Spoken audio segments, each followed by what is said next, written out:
Welcome to our YouTube channel. आज मैं एक स्टैटिक जीके का पार्ट उठा रहा हूँ, जो कि हम बात करेंगे वर्ल्ड हेरिटेज साइट्स के बारे में। हेरिटेज क्या होता है? विरासत। तो वर्ल्ड हेरिटेज साइट्स वो है जो कहीं ना कहीं पूरे वर्ल्ड के लिए बहुत इम्पोर्टेंट जगह रखती है। ऐसी साइट्स जो बहुत इम्पोर्टेंट है पूरे वर्ल्ड के लिए, और इनको डिक्लेयर किसके द्वारा किया जाता है? एक ऑर्गेनाइजेशन है जिसका नाम है यूनेस्को। इसीलिए जो साइट्स डिक्लेयर की जाती है उनको कहा जाता है UNESCO world heritage sites. UNESCO की फुल फॉर्म होती है united nation educational, scientific and cultural organisation. अब जो ये यूनेस्को है, ये आप देख ही रहे हो, यूनाइटेड नेशन इसमें शुरू में आ चुका है। यानी एक यूनाइटेड नेशन के द्वारा बनाई गई अलग से एक ऑर्गेनाइजेशन है जो कल्चर से रिलेटेड थिंग्स को देखेगी, या फिर कोई नेचुरल ऐसी जगह है पूरे वर्ल्ड में जो पूरे वर्ल्ड के लिए इम्पोर्टेंट है, उनको डिक्लेयर करेगी। क्या? World heritage site. तो इस तरीके से जो ये ऑर्गेनाइजेशन है यूनेस्को, ये 1945 में बनी थी, और इसका हेडक्वार्टर जो है वो कहाँ पे है? पेरिस में है। इतनी बात समझ गए कि वर्ल्ड हेरिटेज साइट डिक्लेयर कौन करता है? यूनेस्को करता है। अब अगली बात, हमें भारत से लेना देना है, लेकिन उससे पहले हम देखेंगे विदेश से। पूरे वर्ल्ड में किस कंट्री के पास सबसे ज़्यादा वर्ल्ड हेरिटेज साइट है? यानी किस कंट्री में ऐसी लोकेशन सबसे ज़्यादा है जो पूरे वर्ल्ड के लिए बहुत इंपॉर्टेंट है? वर्ल्ड हेरिटेज साइट आप ऐसे समझो, जैसे भारत में सबसे इंपॉर्टेंट एग्जांपल दे रहा हूँ, जैसे ताजमहल हो गया। यानी ताजमहल का पूरे वर्ल्ड में नाम है, विश्व में नाम है। तो कुछ ऐसी साइट्स जो पूरे किसी एक देश के लिए बहुत इंपॉर्टेंट रहती है, उनको वर्ल्ड हेरिटेज साइट्स के दर्जा दिया जाता है यूनेस्को के द्वारा। यूनेस्को की एक कमेटी बैठती है अलग से, वर्ल्ड हेरिटेज कमेटी। तो वो डिसाइड करती है कहाँ कहाँ पर किन किन साइट्स को वर्ल्ड हेरिटेज साइट का दर्जा देना है।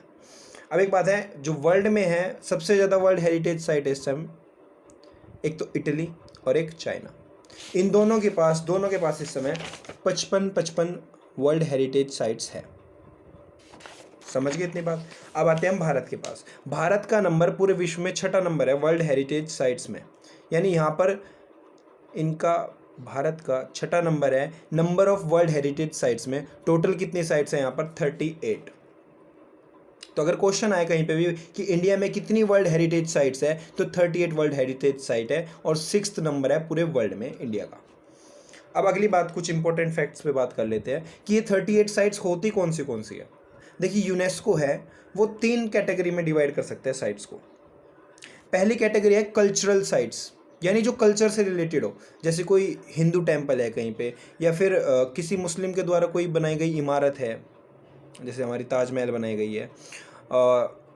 ये यानी जो हमारे कल्चर को दिखाए कहीं ना कहीं, किस तरीके से उस देश के लोग रहते हैं, कैसी वहाँ पे प्रथाएं हैं। तो ऐसी साइट्स जो किसी देश का कल्चर दिखाए, तो उन साइट्स को कल्चरल हेरिटेज साइट्स के तौर पे डिवाइड किया जाता है।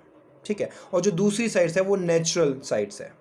नेचुरल साइट्स का एग्जाम्पल लो जो नेचर के द्वारा बनाई गई हो। जैसे जो हमारे जंगल होते हैं उनमें नेशनल पार्क्स बनाए जाते हैं, तो वो एक किस्म से नेचुरल होते हैं।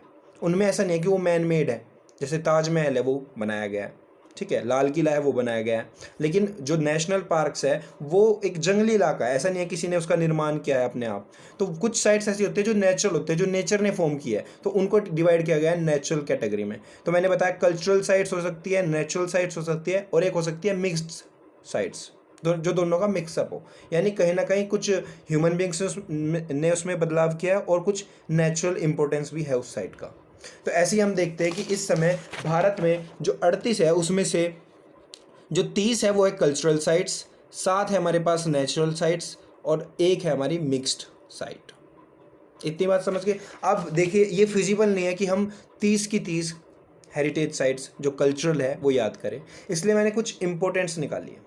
पहले तो मैं आपको बता दूं सिटीज़ के ऊपर कौन सी सिटीज़ को वर्ल्ड हेरिटेज साइट का दर्जा दिया गया है भारत में। देखिए, एक तो जयपुर है जो हमारा, कहाँ पर? राजस्थान के अंदर। तो जयपुर एक सिटी है राजस्थान के अंदर जिसको 2019 में दर्जा दिया गया था, क्या? वर्ल्ड हेरिटेज साइट्स का। इसको ही क्या कहते हैं? पिंक सिटी कहते हैं। यानी इसका काफ़ी इंपॉर्टेंस है भारत के लिए भी, इस सिटी का, और इसलिए वर्ल्ड हेरिटेज साइट में इसको इंक्लूड किया गया है। एक और इम्पोर्टेंट बात है, भारत की जो सबसे बड़ी वर्ल्ड हेरिटेज साइट है वो भी कौन सी है? जयपुर ही है। इतनी बात क्लियर होगी। तो पहली जो सिटी है जो वर्ल्ड हेरिटेज साइट के तौर पे गिनी जाती है वो है पिंक सिटी जयपुर। जो दूसरी सिटी है इंपॉर्टेंट, वो है अहमदाबाद। इसका नाम अहमद शाह के ऊपर पड़ा था भाई। तो अहमदाबाद जो कि गुजरात में है, जो कि गुजरात में जो वहाँ के साम्राज्य रहे गुजरात के उस इलाके में, रीजनल जो गवर्नमेंट्स फॉर्म हुई पुराने समय में राजाओं महाराजाओं का, तो उसका हेड भी कहाँ पे होता था, एक किस्म से अहमदाबाद में होता था। तो जो दूसरी जो सिटी है इंपॉर्टेंट, जो वर्ल्ड हेरिटेज साइट्स में है, जो कल्चरल साइट में है, जहाँ पे भारत का कल्चर दिखता है हमें, जैसे पिंक सिटी जयपुर में हमें कल्चर दिखता है, वहाँ की जो घर है वहाँ पर पिंक है, वहाँ पर काफ़ी सारे महल बने हुए हैं। तो इसी तरीके से एक और जो हमारी एक सिटी है वो कौन सी है, अहमदाबाद। तो अहमदाबाद एक वर्ल्ड हेरिटेज साइट है। तो यही जो लेटेस्ट सिटीज़ ऐड की गई थी वो है जयपुर और अहमदाबाद। इतनी बात क्लियर हो गई। तो ये मैंने मेन आपको दो ऐसी सिटीज़ बताई है जो वर्ल्ड हेरिटेज साइट में गिनी जा चुकी है। और बात कर लेते हैं। अब मैं उठाता हूँ दो हमारी इंपॉर्टेंट सिटीज़। अब वो खुद में वर्ल्ड हेरिटेज साइट नहीं है, लेकिन उनके यहाँ ऐसी जगहें हैं जो वर्ल्ड हेरिटेज साइट्स में गिनी जाती है। जैसे पहली मुंबई और दूसरी दिल्ली। इन दोनों सिटीज़ के अंदर हम देखते हैं कौन सी वर्ल्ड हेरिटेज साइट्स हैं। पहले दिल्ली ले लेते हैं। दिल्ली के अंदर भाई 3 वर्ल्ड हेरिटेज साइट है, और ऐसे ही मुंबई के अंदर भी 3 वर्ल्ड हेरिटेज साइट है, यानी जो बहुत इंपॉर्टेंट है, जो जिसको यूनेस्को ने डिक्लेयर किया है। ठीक है। अब जो दिल्ली के अंदर है वो 3 कौन सी है। एक तो है भाई आगरा फोर्ट, नहीं हाँ, एक तो है रेड फोर्ट, आगरा फोर्ट नहीं, रेड फोर्ट है एक, कहाँ पे, दिल्ली में, जहाँ पर हमारा भारत का झंडा फहराया जाता है रेड फोर्ट पर, आपने देखा ही होगा। तो रेड फोर्ट भी एक वर्ल्ड हेरिटेज साइट है। एक किस्म से वो हमारा कल्चर दिखाती है, कैसे कल्चर दिखाती है पुराने समय में जब वो बना था, उसका वो हमारे कल्चर से रिलेटेड है, यानी हमारा इतिहास दिखाती है एक किस्म से। क्या, रेड फोर्ट। एक रेड फोर्ट हो गया दिल्ली में। दूसरा क्या हो गया हमारा, कुतुब मीनार। कुतुब मीनार वही है जिसमें 5 आपको अलग मीनार, एक मीनार है पूरी, एक जैसे आपने देखा होगा ईंट के भट्टे होते हैं, तो इसी तरीके से जो ईंट के भट्टे हैं उसी तरीके से एक मीनार बनी हुई है, उसको मीनार कहते हैं। तो उसी तरीके से दिल्ली में एक मीनार बनी गई है जिसका नाम है कुतुब मीनार। उसमें 5 बिल्डिंग्स है एक किस्म से, यानी 5 डिवीज़न है उसमें, एक फ्लोर, फिर सेकंड फ्लोर, फिर थर्ड, फोर्थ, फिफ्थ, ऐसे डिवाइडेड है वो। और जो सबसे पहले जिसने उसकी शुरुआत करी थी बनाने की, वो था कुतुबुद्दीन ऐबक। कुतुबुद्दीन ऐबक वही है जो गुलाम वंश में हुआ है। तो गुलाम वंश का पहला शासक जो था वो कुतुबुद्दीन ऐबक था, और उसने ही किसकी शुरुआत करी थी, कुतुब मीनार बनाने की शुरुआत की थी। ठीक है, ये भी क्वेश्चन आता है कि कुतुब मीनार की शुरुआत किसने की थी। तो दिल्ली के अंदर जो हमने देखी वो एक तो लाल किला हमारा रेड फोर्ट, एक है कुतुब मीनार, और तीसरी जो है वो है हुमायूं का टॉम। अब हुमायूं कौन हुआ है, जब मुगल काल आया तो सबसे पहले जो मुगल आया था वो आया था बाबर। बाबर ने अटैक किया था भारत में आकर, और उसने लोधी साम्राज्य को हराया था। ठीक है, और वहाँ पर 1526 में युद्ध करके बाबर जीत गया था, और मुगल शासक क्या हो गया था यहाँ पर भारत में शुरू हो गया था। ऐसे करते करते समय जाता है आगे, एक और रूलर आता है बाबर का बेटा हुमायूं। हुमायूं यहाँ पर राज करता है कुछ साल, लेकिन फिर उसको हरा दिया जाता है यहाँ पर, और वो यहाँ से भागकर विदेश चला जाता है, ईरान की साइड। लेकिन फिर बाद में वो ईरान से आता है, सफ़ाविद एक कम्युनिटी होती है, उनका साथ लेकर, और भारत में आकर फिर से हुमायूं अटैक करता है, फिर से साम्राज्य प्राप्त करता है हुमायूं। और 1 साल होता है उसको साम्राज्य प्राप्त किए हुए। 1555 में वो फिर से यहाँ आकर क्या बन जाता है, शासक बन जाता है। लेकिन 1556 में क्या होता है, वो अपने एक, आपने सुना होगा दिल्ली में पुराना किला है, पुराना किला के अंदर एक लाइब्रेरी बनी हुई है जिसका नाम है शेर ए मंडल। तो शेर मंडल लाइब्रेरी के अंदर वो बुक्स उतारने के लिए चढ़ा होगा सीढ़ियों पे, तो उन सीढ़ियों से गिरकर हुमायूं की मृत्यु हो जाती है। और जो हुमायूं की मृत्यु हो जाती है, फिर उसके बाद उसका टॉम बनाया जाता है दिल्ली में, जिसको कहा जाता है हुमायूं का टॉम। तो ये 3 साइट्स है। हुमायूं का टॉम वही है जो हुमायूं कैसे मृत्यु हुई थी, उसकी मृत्यु हुई थी शेर मंडल लाइब्रेरी से गिरने के बाद।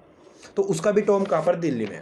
तो ये 3 मेन इंपॉर्टेंट साइट्स है कहाँ पर, दिल्ली में। एक तो लाल किला, एक हमारा हुमायूं का टॉम, और एक तीसरा जो मैंने आपको बताया वो है कुतुब मीनार, जो कि कुतुबुद्दीन ऐबक ने बनवाई थी। ठीक है, इतनी बात कर लेते हैं दिल्ली के बारे में। अब बात करता हूँ मैं मुंबई के बारे में। मैं इंपॉर्टेंट जगहें बता रहा हूँ अपने देश के अंदर। जो मुंबई के अंदर थी, ये सारी कल्चरल साइट्स है, यानी हमारे कल्चर को दिखाती है कहीं ना कहीं। ठीक है, हुमायूं एक बादशाह हुआ है हमारे यहाँ का। ठीक है, उसके दौरान क्या क्या बातें हुई थी, जैसे ही हम किसी एक साइट को याद करते हैं तो उससे रिलेटेड जो भारत में उस समय पे हुआ है वो चीज़ें भी ध्यान में आती है। पूरा वर्ल्ड अगर जानेगा कि हुमायूं का टॉम है दिल्ली में, तो कहीं ना कहीं वो जानने की इच्छा रखेंगे कि कौन हुमायूं हुआ है, उसने क्या किया है। तो कहीं ना कहीं इसलिए इसका इंपॉर्टेंस बढ़ जाता है। ऐसे ही मुंबई में भी 3 जगहें हैं। जो पहली है वो है छत्रपति शिवाजी, जो रेलवे स्टेशन है वहाँ का जो रेलवे स्टेशन है उसको कहते हैं छत्रपति शिवाजी रेलवे स्टेशन। अब वो इतना इंपॉर्टेंट क्यों है? क्योंकि जो उसका आकार है ना, आप अगर इमेज भी निकाल के देखोगे गूगल पे, वो बहुत अलग तरीके का है। ऐसे पीक है उसमें ऊपर, यानी रेलवे स्टेशन का जो बनाया गया है उसमें ऐसे पीक है, जैसे मंदिर टाइप होता है ना, तो इस तरीके से उसमें पीक्स है। और उनको कहते हैं गोथिक स्टाइल। एक आर्किटेक्चर के भी अलग अलग स्टाइल होते हैं, यानी कोई चीज़ कैसे बनाई जाती है, तो उस समय पर जो स्टाइल फॉलो किया जाता था, इसका नाम था गोथिक स्टाइल। तो इसको ही कह दिया जाता है विक्टोरिया गोथिक स्टाइल। ठीक है, तो इसी स्टाइल में बना है हमारा क्या, छत्रपति शिवाजी रेलवे स्टेशन। इसका आप स्क्रीनशॉट ले लेना, टेलीग्राम पे मैं डाल दूंगा। इतनी बात आपको समझ में आ गई। छत्रपति शिवाजी स्टेडियम कहाँ पे है? मुंबई में है। तो ये विक्टोरिया स्टाइल में बना है, विक्टोरिया गोथिक स्टाइल कह देते हैं, जिसमें ऐसी पीक्स होती है। बिल्कुल, आप एक बार गूगल करके देखना इसको। तो इसी तरीके से मुंबई के अंदर काफ़ी चीज़ें ऐसी बनी हैं जो गोथिक स्टाइल में है। तो ऐसे तो पहला तो हो गया रेलवे स्टेशन छत्रपति शिवाजी, जिसको विक्टोरिया टर्मिनस भी कहते हैं। ठीक है, और जो दूसरा है वो है वहाँ पर विक्टोरिया नामक बिल्डिंग्स है, यानी कुछ बिल्डिंग्स का समूह है जिनको हम कह देते हैं Victoria Gothic and art deco buildings. तो दूसरी जो वर्ल्ड हेरिटेज साइट्स है मुंबई के अंदर, वो भी विक्टोरिया स्टाइल से रिलेटेड है। विक्टोरिया एक डिज़ाइन है, किस तरीके से बिल्डिंग्स को बनाया जाता है। उनकी एक पर्टिकुलर पीक होती है, जैसे मंदिर में होती है ना, ऐसे ही इनमें होती है, ऊपर जाके एक पीक होती है। मोस्टली आप देखोगे रेलवे स्टेशन क्या होता है, फ्लैट छतों का होता है, बिल्कुल फ्लैट होती है सारी छतें, और कुछ ऐसे आकार की भी होती है। लेकिन इसमें बिल्कुल ऐसे पीक, जैसे आप देखते हो कि कहीं कहीं कहीं पर बड़े बड़े क्लॉक्स लगे होते हैं, आपने देखो बड़े बड़े क्लॉक्स लगे रहते हैं, उनके लिए एक अलग से ऐसे बनाई जाती है, एक मीनार के टाइप। ठीक है, उसके ऊपर ही आप देख सकते हो ऐसे जाके एक शेप आती है, तो उसको गोथिक स्टाइल कहते हैं वहाँ पे। और ये वो था जो इटली से आया था, इटली और इंग्लैंड वगैरह के इलाके में ये फॉलो होता था, यानी यूरोप में स्टाइल फॉलो होता था, गोथिक स्टाइल ऑफ आर्किटेक्चर। तो यही हमारा मुंबई में बना हुआ है दो जगहों पे, एक तो वो बिल्डिंग्स है जो, और दूसरा हमारा छत्रपति शिवाजी रेलवे स्टेशन। तो मुंबई के अंदर ये है। और जो तीसरी जगह है मुंबई में वो है एलिफेंटा केव्स। अब पहला क्वेश्चन तो यही आ जाता है कि एलिफेंटा केव्स है कहाँ पर, तो ऑप्शन में अगर मुंबई हो तो मुंबई टिक कर दो। एलिफेंटा केव्स आपको लगेगा हाथी से रिलेटेड है, लेकिन ऐसा नहीं है। एलिफेंटा नामक एक आइलैंड है कहाँ पर, मुंबई के पास। मुंबई आप देख सकते हो पानी के अंदर है, पानी के पास है, मतलब यहाँ पर हमारा एक मुंबई पड़ता है इस साइड, और यहीं पे थोड़ी सी दूर इस साइड चलकर क्या है, एलिफेंटा आइलैंड है। आइलैंड क्या होता है, जो पानी से घिरा हो हर तरफ से, यानी मुंबई से 10 किलोमीटर दूर एक पानी के अंदर, अरेबियन सी के अंदर एक आइलैंड है, एलिफेंटा आइलैंड। और वहीं पर कुछ केव्स बनाए गए हैं, गुफाएं बनाई गई है, किससे रिलेटेड, हिंदू धर्म के शिव भगवान से रिलेटेड। तो एलिफेंटा केव्स किससे रिलेटेड है, हमारे हिंदू धर्म के शिव भगवान से रिलेटेड। तो यही 3 साइट है वहाँ पर, कहाँ पर, मुंबई में। इतनी बात आप समझ के, हमने मुंबई की बात कर ली, हमने दिल्ली की बात कर ली, वहाँ पर 3 साइट्स हमने इंपॉर्टेंट देख ली, 2 इंपॉर्टेंट सिटीज़ देख ली, जयपुर और हमारी अहमदाबाद। अब एक इंपॉर्टेंट और बता देता हूँ मैं, वो है गोवा की चर्चिज़। तो गोवा एक स्टेट है भारत में, और वहाँ की जो चर्चिज़ है वो सबसे ज़्यादा फेमस है। यानी भारत में अगर चर्च आपने देखनी है तो आप गोवा जाइए। तो उन चर्च सारी चर्च को भी, जितने भी वहाँ पर चर्च हैं, उनको सबको वर्ल्ड हेरिटेज साइट का दर्जा दिया गया है, किसके द्वारा, यूनेस्को के द्वारा। ठीक है भाई, इतना हम देख लेते हैं कहाँ के बारे में। ये थी हमारी कल्चरल साइट्स, हमने मेनली देखा। और जो 2 इंपॉर्टेंट, मैंने एक क्लास ले रखी है अजंता और इलोरा केव्स के ऊपर। तो वो जो अजंता और इलोरा केव्स है वो भी अलग अलग से 2 वर्ल्ड हेरिटेज साइट्स है। जो अजंता और इलोरा है एक दूसरे से आपस में 100 किलोमीटर्स की दूरी पर है। और मैंने बताया था अजंता केव्स वही है जिनकी शुरुआत लगभग अशोक के टाइम पे हुई थी, इसलिए अशोक बुद्धिज़्म को फॉलो करता था। इसलिए मेनली जो अजंता की केव्स में, गुफाओं में जो साइट है वो बुद्धिज़्म से रिलेटेड है, लेकिन जो इलोरा की साइट्स है वो बुद्धिज़्म, जैनिज़्म और हिंदुज़्म तीनों से रिलेटेड है। इसके लिए एक अलग से वीडियो है मेरी। तो ये दोनों जो साइट्स थी, ये भी क्या है, वर्ल्ड हेरिटेज साइट। अब एक और बात कर लेते हैं, भारत में हमने बात करी कि 38 वर्ल्ड हेरिटेज साइट है, उसमें से सबसे ज़्यादा जो है भारत के अंदर वो महाराष्ट्र की स्टेट में है। अब महाराष्ट्र में तो मुंबई है, अब मुंबई के अंदर ही 3 हो गई। ठीक है, अलग से अजंता हो गई, इलोरा भी हो गई, 5 हो गई, एक और साइट है। तो ऐसे ऐसे 6 साइट्स है कहाँ पर, महाराष्ट्र के अंदर। तो अगर आए वर्ल्ड हेरिटेज साइट सबसे ज़्यादा कहाँ पर है, महाराष्ट्र के अंदर है। ये तो थी सारी कल्चरल साइट्स, यानी जिनका हमारे कल्चर से रिलेटेड कोई इम्पैक्ट है हमारे ऊपर। अब कुछ साइट्स देख लेते हैं हम कौन सी। अब इनकी लोकेशन मैं आपको एक बार दिखा देता हूँ। आप जानते ही हो, ये तो दिल्ली है हमारा, दिल्ली के अंदर ये 3 साइट्स हो गई। ठीक है, कुछ साइट्स और है, जैसे आगरा फोर्ट है जो आगरा के अंदर, वो भी वर्ल्ड हेरिटेज साइट है। फतेहपुर सीकरी जो अकबर ने बनवाया था, ठीक है, यहाँ पर जहाँ पर मुगल साम्राज्य का एक बार हेडक्वार्टर भी शिफ्ट हुआ था, फतेहपुर सीकरी, तो वहाँ उसको भी एक वर्ल्ड हेरिटेज साइट का दर्जा दिया गया है। और मुंबई तो हमने देख ही लिया इस साइड। अब कुछ और बात कर लेते हैं। सबसे पहली बार जो वर्ल्ड हेरिटेज साइट डिक्लेयर करी गई थी इंडिया में वो थी 1983 में, 1983 में इसकी शुरुआत होती है। और सबसे पहले किसको डिक्लेयर किया जाता है? एक तो अजंता केव्स, एक इलोरा केव्स और एक ताजमहल, जो हमारा कहाँ है? आगरा के अंदर है। तो आगरा के अंदर जो ताजमहल है उसको भी एक वर्ल्ड हेरिटेज साइट डिक्लेयर किया गया है, साथ में आगरा फोर्ट भी। तो यही मैंने यहाँ पर लिखा है कि जो पहली साइट्स थी जो डिक्लेयर करी गई वो ये थी सारी। तो काफ़ी सारी हमने साइट्स कवर कर लिया इस समय पर। ये तो थी सारी कल्चर से रिलेटेड। अब बात करते हैं जो हमारी है नेचुरल साइट्स, और इसका स्क्रीनशॉट आप ले सकते हो कौन से नेचुरल साइट्स है। अब इनके बारे में मैं एक एक करके बताता हूँ आपको, जिसको आपके दिमाग में थोड़ा याद रहे। 7 नेचुरल साइट्स है, लेकिन उनमें से सारी मैं आपको याद नहीं कराऊंगा, एक साथ याद करने का कोई फायदा भी नहीं है। तो इंपॉर्टेंट देख लेते हैं एक बार। सबसे पहला जो इंपॉर्टेंट आता है, एक क्वेश्चन तो कहीं भी आ सकता है कि काजीरंगा नेशनल पार्क कहाँ पर है। तो काजीरंगा नेशनल पार्क कहाँ पर है भाई? हमारा असम के अंदर। ये देखिए, भारत के इस इलाके को कहते हैं नॉर्थ ईस्ट की स्टेट्स, और ये जो स्टेट दिख रही है आपको ये है असम, और असम में इस जगह पर जाकर है काजीरंगा नेशनल पार्क। अब काजीरंगा नेशनल पार्क इतना इंपॉर्टेंट क्यों है? इतना इंपॉर्टेंट क्यों रहता है ये? क्योंकि काजीरंगा नेशनल पार्क में पाया जाता है वन हॉर्न्ड राइनोसोरस। आपने देखो राइनोसोरस जिसका एक हॉर्न होता है, हॉर्न यानी एक नुकीला दांत मान लो आप, हॉर्न उसका हॉर्न दांत कह रहा हूँ, सींग मान लो, सींग कहते हैं जिसको। तो एक नुकीला सींग वाला एक जानवर होता है राइनोसोरस, जिसको गैंडा भी कहते हैं, ठीक है। तो वो सबसे ज़्यादा भारत में कहाँ पाए जाते हैं? हमारे काजीरंगा नेशनल पार्क।